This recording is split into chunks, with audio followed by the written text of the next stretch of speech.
Hello everyone, मी तन्वी आणि welcome to my Sunday mini vlog. आणि हा व्लॉग रात्री चालू होते बिकॉज आम्ही रात्री 12ला मदर्स डेचं सेलिब्रेशन केलेलं आणि आय गॉट दिस फ्रॉम हेम.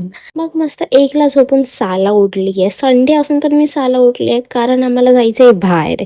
म्हणजे मी मम्मी पप्पासोबत जरा बाहेरच होते एका कामासाठी. त्याच्या अगोदर हा चीज केक काल मला आलेला तो मी खाल्ला आणि त्यानंतर पेट पूजा केली आहे. खूप मस्त आपण बिकॉज भाई खूप फिरायचं आहे.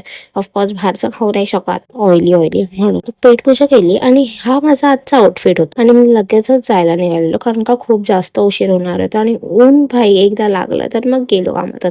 मग तिथे पोचणं मी ऑटो करून जिथे कामाने करायचं तिथे पोचलो. पण माझ्या मम्माला लागेल थोडी बघ पण मम्मीनी एवढ्या गरमीमध्ये एवढा गरम गरम समोसा खाल्लेला आणि भाई एवढ्या गरमीमध्ये सगळं काम करता करता आम्हाला 3-4 तर वाजलेले घरी रिटर्न यायला.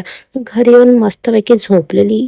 एसी बीसी लावून आणि एसी लावून पण गरम होत होतं आणि माझ्या बहिणीने हा पास्ता नूडल्स बनवलेले ते मी खाल्लेत आणि मस्त फ्रेश होऊन मी निघालेली माझ्या मावशीकडे जायला बिकॉज माझा भाऊ झाला 10th पास.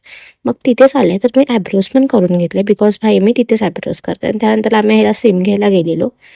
सिम घेतल्यावरती ह्याची भाई खुशी एक नंबरच होती. त्यानंतरला आम्ही गेलो बेकरीमध्ये थोडं छोटर बटर असं काही काही घ्यायला. त्यानंतर आम्ही लगेचच मावशीकडे आलेलो आणि मग मस्त पेटपूजा केली. माझ्या मावशीने मस्त आमरस आणि पुरी आणि पनीरची भाजी केलेली आणि त्यानंतर आम्ही मस्त आईस्क्रीम खायला आलेलो. आणि तिथेच मला लक्षात आलं की ओ माय गॉड माझा क्लेन्झर संपलाय. तर मी तो घेतला आणि त्यानंतर आम्ही लगेच भाई घरी जायला निघालो आणि घरी जायला भाई 12-12:30 तरी वाजले असतील. आम्ही घरी आलो एवढ्या रात्री. त्यानंतर मस्त झोपलो. Thanks for watching. Bye bye.